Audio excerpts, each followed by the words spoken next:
एक गांव में किशन और प्रताप नाम के दो भाई रहते थे। किशन उनके नाव में गांव लोगों का सामान को एक किनारे से दूसरे किनारे तक ले जाने का काम करता था और प्रताप उन सामान को शहर में ले जाकर वितरण करता था। उस गांव में हर साल नावों का प्रतियोगिता होता था और देश के हर कोने में से उस प्रतियोगिता में भाग लेने के लिए प्रत्यार्थी आते थे।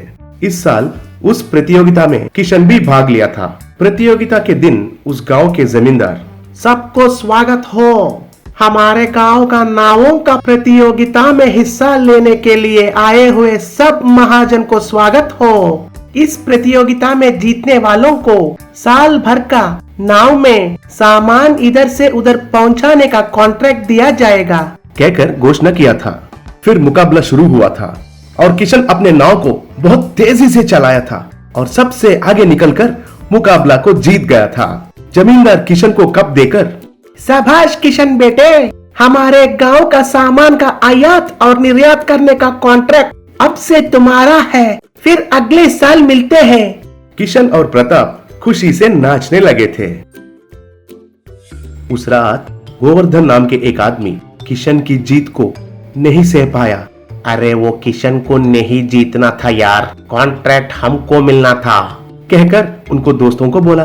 फिर गोवर्धन के दोस्तों ने, छोड़ो यार, अगले साल देख लेंगे उनको, कहकर उनको समझाया था। किशन उस गांव में नया दुकान लगाने वालों का सामान वितरण करता था। किशन छोटे छोटे व्यापारों को बहुत मदद करता था। ऐसे गांव में सब लोग किशन की सेवाओं को पसंद करते थे और किशन को ही सब काम सौंपते थे।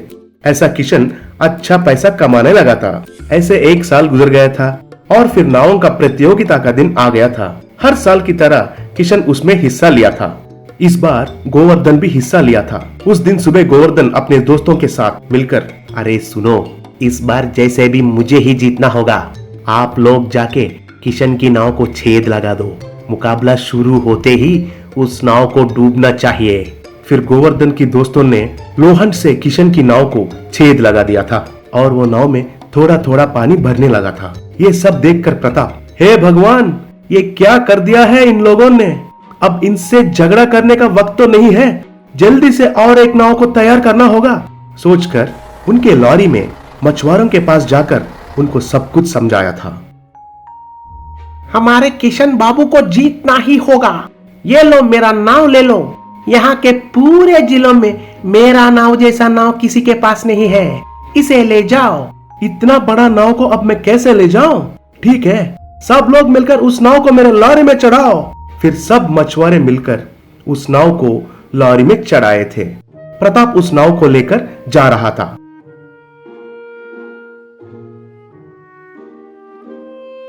इतने में मुकाबला शुरू होने का वक्त हो गया था। फिर किशन आके देखा तो उनका नाव डूबने लगा। अरे ये क्या हो गया, मेरा नाव तो डूब रहा है, तो इस बार मैं हारने वाला हूँ, कहकर दुखी होने लगा। इतने में प्रताप वहां आकर, भाई ये लो तुम्हारे नाव, कहकर उस नाव को पानी में उतारा था। फिर किशन उस नाव में चढ़कर, शुक्रिया भाई, कहकर उस मुकाबला में हिस्सा लिया। फिर वो मुकाबला शुरू हुआ। किशन तेजी से नाव चलाकर सबसे आगे निकलकर पहले प्लेस में पहुंच गया था और वो मुकाबला जीत गया था। Magical bike. लुंगली नाम के गांव में सरदार नाम का युवक रहता था। उसके पिता का नाम पटेल। एक दिन पिता से सरदार, पापा, पिछले 3 साल से आप मुझे बाइक खरीद के दूंगा कह रहे हैं, पर कम से कम साइकिल भी खरीद के नहीं दिए।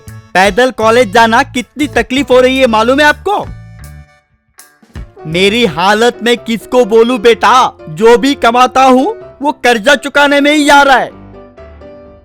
जब भी कुछ बोलता हूं तो कर्जा कर्जा बोलते ही रहते हो। वैसे उतना कर्जा उठाया क्यों? क्या किया तुम पैसों का?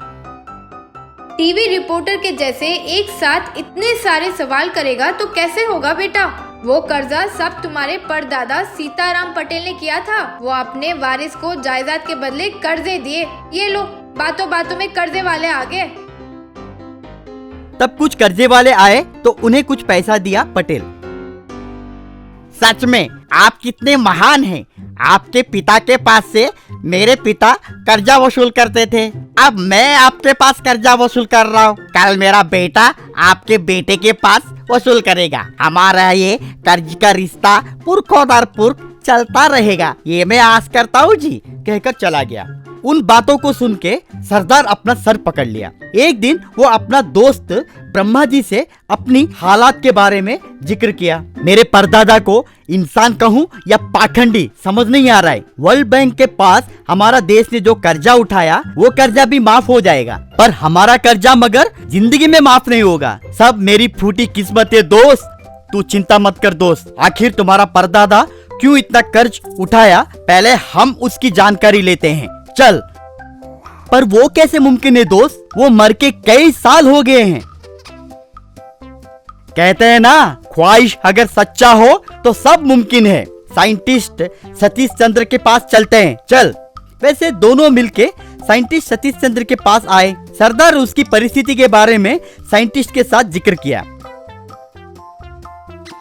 Don't worry my dear young man, ये ले, इस मैजिकल बाइक की मदद से तू अपने परदादा के जमाने में जाके सब कुछ देख सकता है। इसे टाइम ट्रैवल कहते हैं। जाओ, all the best both of you.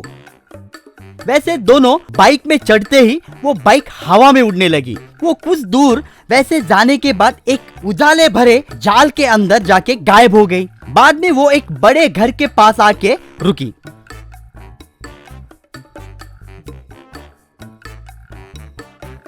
वहां पे सीताराम पटेल था।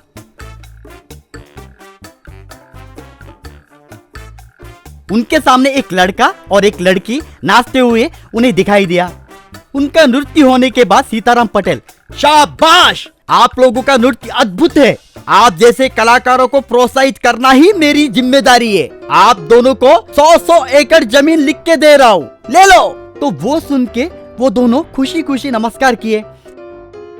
देखा ना भाई, 4 स्टेप्स वो दोनों डाले की नहीं, मेरा नालायक दादा ने 200 एकड़ जमीन ऐसे ही गवा दिया। वही अगर फुल डांस किए तो और कितना दे देता, किसे पता।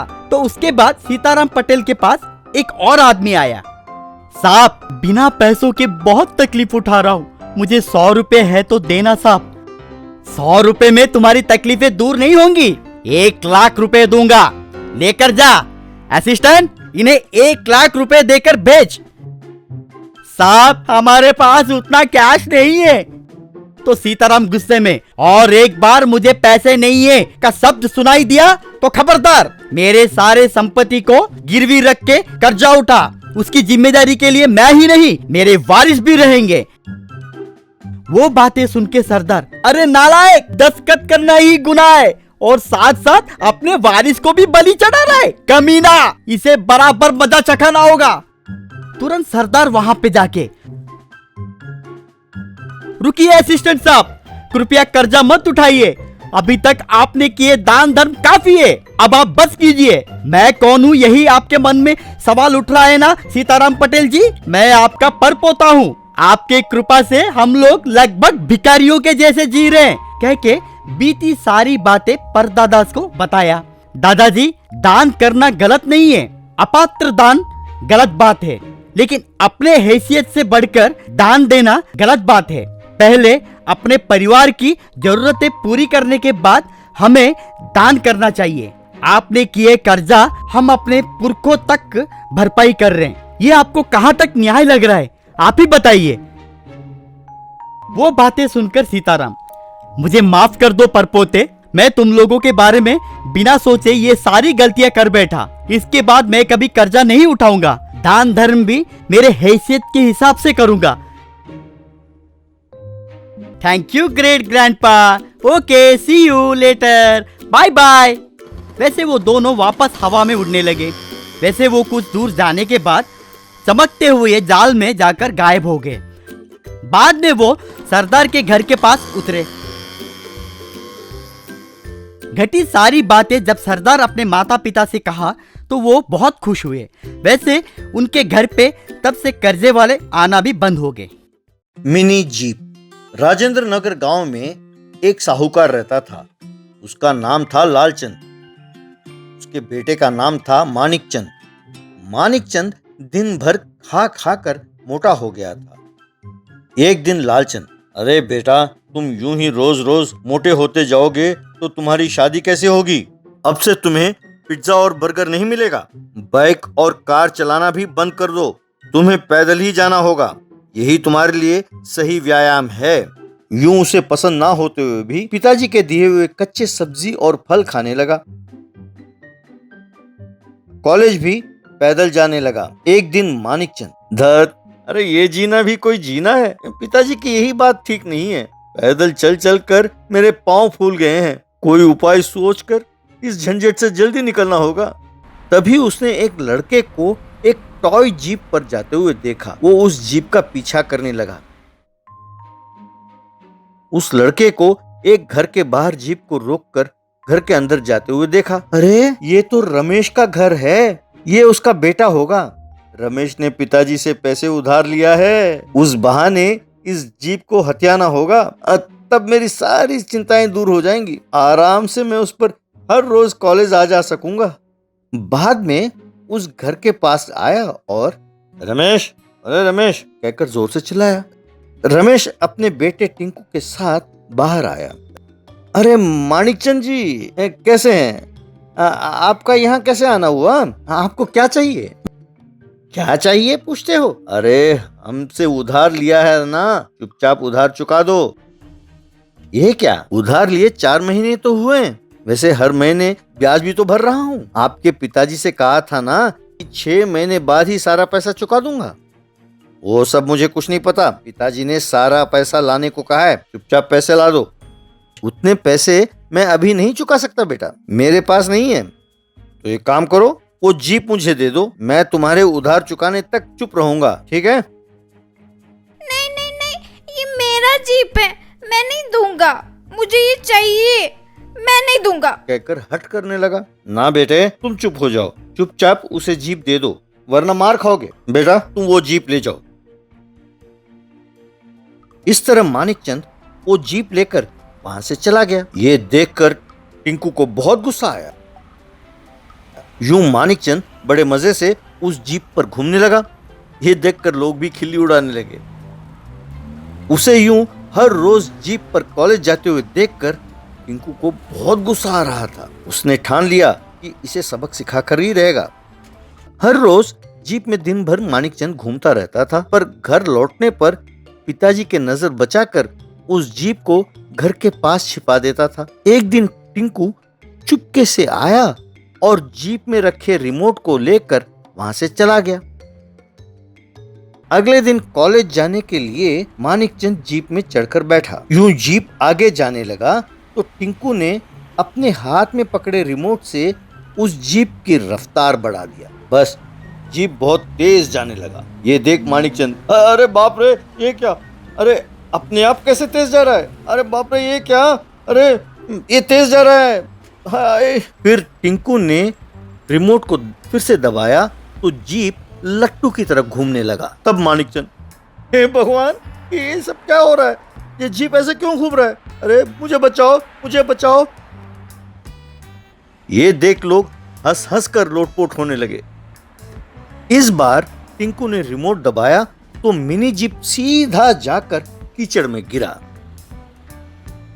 बाद में मानिकचंद जीप लेकर रमेश के घर आया और भैया, आपको और आपके इस जीप को मेरा प्रणाम। इसे आप ही रखो, ये बिगड़ गई है और अपनी मर्जी मुताबिक चलती है, मुझे नहीं चाहिए। आपका उधार की बात आप पिताजी से ही तय कर लीजिए, मुझे कोई मतलब नहीं है। कहकर वहां से चला गया। जीप टिंकू के पास लौटा तो वो खुश होकर उसमें मजे से घूमने लगा।